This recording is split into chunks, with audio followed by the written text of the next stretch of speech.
Hai, saya Andi. Hari ini membahas tentang pentingnya air bersih dan sanitasi.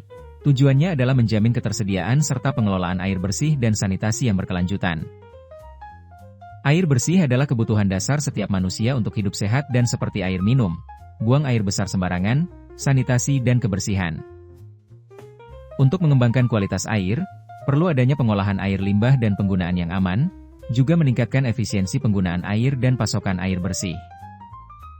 Perlu adanya menerapkan pengelolaan sumber daya air terpadu, melindungi dan memulihkan ekosistem yang berhubungan dengan air.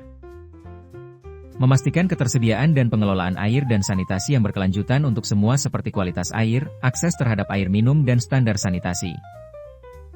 Persentase kualitas air membaik di negara lain dengan pemantauan yang ketat, namun masih banyak negara yang kualitas airnya tidak terpantau, termasuk Indonesia. Akses air minum, sanitasi dan kebersihan meningkat secara signifikan di daerah pedesaan, namun mengalami stagnasi atau bahkan penurunan di wilayah perkotaan. Pada standar sanitasi, efisiensi penggunaan air telah meningkat, khususnya di bidang pertanian, namun tetap ada beberapa negara dengan kebutuhan air yang meningkat. Pengembangan air minum adalah sumber air yang menyediakan air secara aman, mencakup air pipa, sumur bor yang dalam, sumber air alami, air hujan. Akses untuk mendapatkan air minum yang aman adalah hak asasi manusia yang mendasar untuk dapat mengawasi kelayakan air minum. GMP Service Ladder menetapkan standar dari 5 jenis klasifikasi berdasarkan keterjangkauan dan sumber air yang dikonsumsi. Klasifikasi ini sudah sesuai dengan target 61 SDG.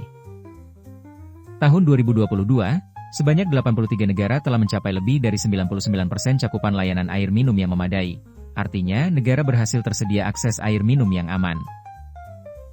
GMP Service Ladder membagi standar kelayakan sanitasi sesuai dengan target SDG 62. Klasifikasi ini dibagi berdasarkan jenis fasilitas dan kelayakan kualitas layanan. Pelayanan sanitasi juga merupakan salah satu hak manusia untuk bisa memastikan kehidupan yang bersih, layak dan sehat. Hygiene Services. Kebersihan tangan sangat penting untuk mengurangi penularan penyakit, virus dan bakteri, dan merupakan sistem kesehatan pertama manusia. Namun higienitas masih menjadi masalah karena kurangnya prioritas investasi dari pemerintah dan pihak luar. GMP Service Ladder membagi pelayanan Hygiene Services.